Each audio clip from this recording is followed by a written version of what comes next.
Uno spazio per i giovani studenti di Chioggia, un luogo che il seminario mette a disposizione della città tutti i giorni, sabato mattina compreso, dalle 10 alle 20, un'aula studio unica nella cittadina clodiense oltre a quella della biblioteca civica. Praticamente è stata aperta il 9 gennaio scorso, accanto al presepe e all'albero di Natale in via di disfacimento, ma ufficialmente verrà inaugurata nel periodo pasquale dallo stesso vescovo di Chioggia, che l'ha intensamente voluta. 20.000 euro il costo totale dell'operazione, sostenuta dalla Fondazione Clodiense e dalla Banca di Credito Cooperativo di Piove di Sacco. 2 le postazioni internet a disposizione degli studenti, con tanto di wifi gratuito. Al più presto verrà attivata anche una collaborazione con la Biblioteca Civica per l'utilizzo dei libri tramite il sistema interbibliotecario. Una sessantina i posti a sedere, in uno stanzone che vede anche un piccolo palco utilizzabile per conferenze o tavole rotonde che verranno organizzate al più presto dallo stesso seminario. L'accesso è libero, basta entrare dalla porta,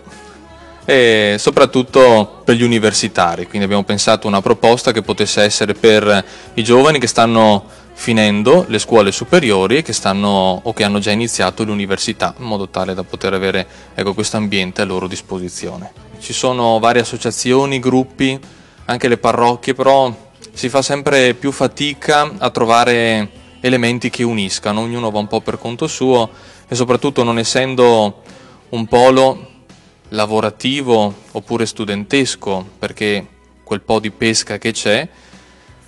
non c'è la facoltà, non ci sono le facoltà in città, quindi tutti sono obbligati ad andarsene, ad uscire, ad andare fuori per i posti di lavoro, quindi si parte la mattina presto, si torna a casa la sera ed è difficile un po' creare relazioni, soprattutto provare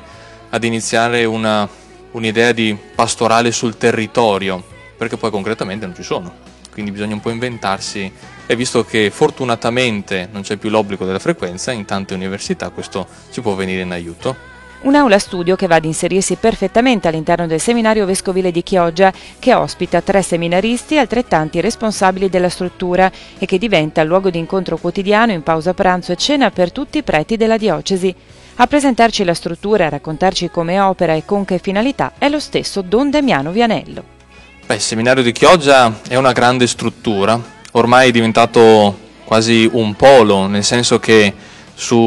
in una zona ci sono i seminaristi, abbiamo la gioia di averne 3 nella nostra piccola diocesi, seguiti da me, da Don Francesco che è anche vicario generale e da Don Cesare che è il padre spirituale ed è monaco di città. Nella stessa struttura ci sono altri sacerdoti che vivono, soprattutto i sacerdoti più anziani, una sorta di piccolo cenacolo sacerdotale, e nel piano inferiore ci sono gli uffici pastorali, quella che è la curia. Quindi tutto l'ambiente viene utilizzato proprio come polo pastorale, con la gioia che poi c'è la mensa comune, quindi siamo solitamente una ventina di sacerdoti che ogni giorno mangiamo e ceniamo con la presenza del vescovo che mangia insieme a noi.